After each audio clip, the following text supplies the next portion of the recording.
नमस्कार, स्वागत है आपका डेली करंट अफेयर्स की सीरीज में। आज के इम्पोर्टेंट करंट अफेयर्स को हम लोग देखेंगे। चलिए वीडियो को स्टार्ट करते हैं। पहला टॉपिक है NIPFP के अनुसार वित्त वर्ष 2025 में भारत की जीडीपी वृद्धि दर 7.1% रहने का अनुमान।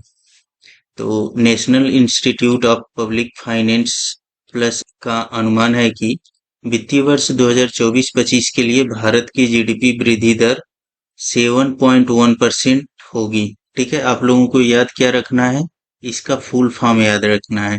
ठीक है, और इसने क्या अनुमान लगाया वह याद रखना है।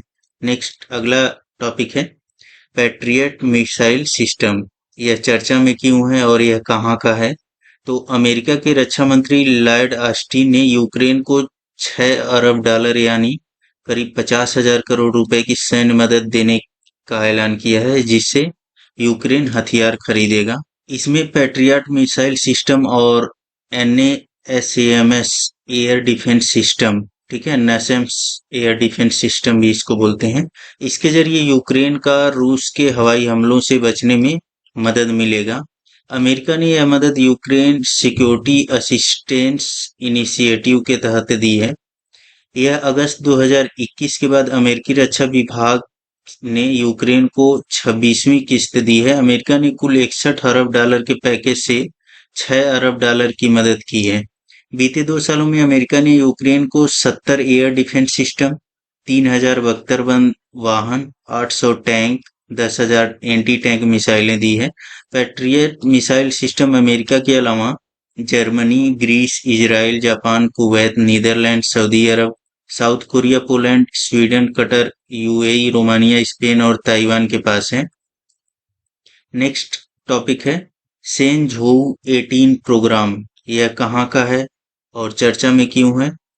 तो चीन ने गोबी रेगिस्तान में स्थित जीव क्वान सैटेलाइट लॉन्च सेंटर से अपने स्पेसक्राफ्ट सेंझोउ 18 को लॉन्च किया है। इसके जरिए 3 एस्ट्रोनॉट्स को तियांगोंग स्पेस स्टेशन पर भेजा गया है।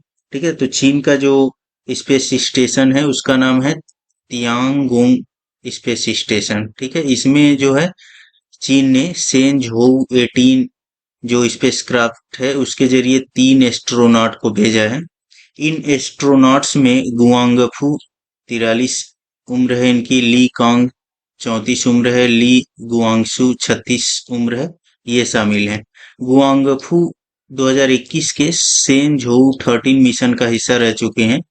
ली कांग और ली गुआंगसू को पहली बार स्पेस में भेजा गया है। यह 3 सदस्यीय दल लगभग 6 महीने अंतरिक्ष में बिताएगा। सेंझोउ 18 टीम सेंझोउ 17 टीम को रिप्लेस करेगी। सेंझोउ 17 प्रोग्राम को अक्टूबर 2023 में लॉन्च किया गया था।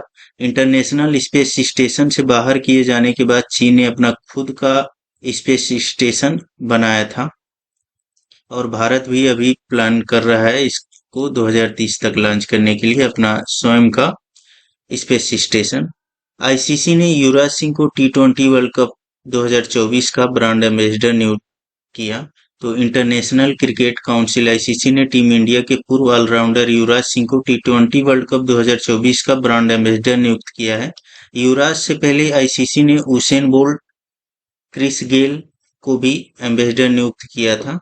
युवराज सिंह 2007 के T20 वर्ल्ड कप में इंग्लिश बॉलर स्टुअर्ट ब्रॉड के ओवर में 6 छक्के लगाए थे।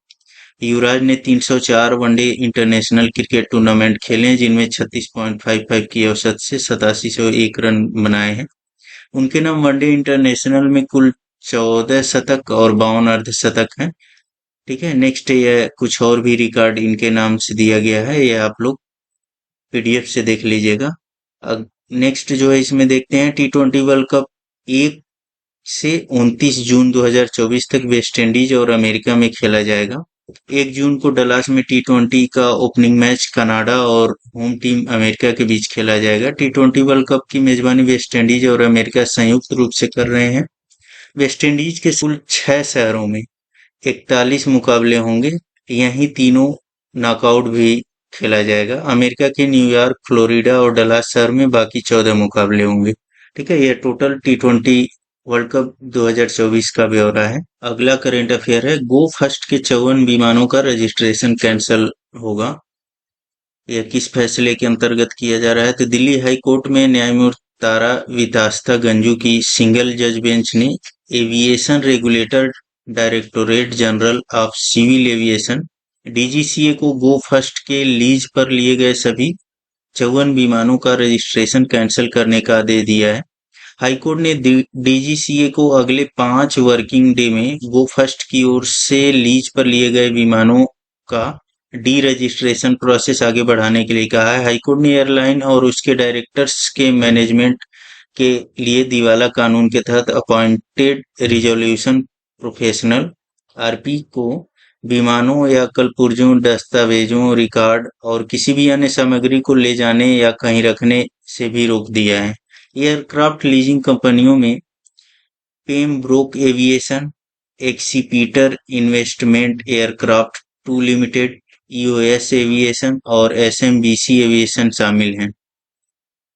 कंपनी ने दिल्ली हाई कोर्ट में याचिका दायर कर उन विमानों को रिलीज करने की मांग की थी जो गो फर्स्ट को लीज पर दिए गए थे। एनसीएलटी ने 22 मई को एनसीएलटी के उस ऑर्डर को भी सही ठहराया था जिसके तहत दिवालिया घोषित करने के लिए गो फर्स्ट की याचिका स्वीकार की गई थी।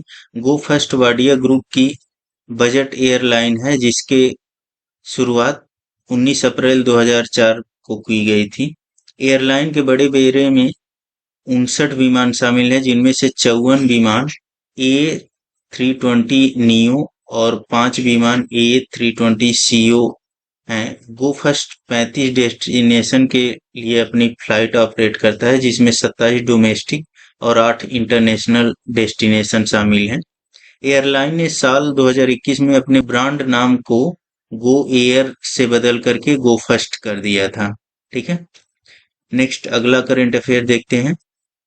एससीओ रक्षा मंत्रियों की बैठक।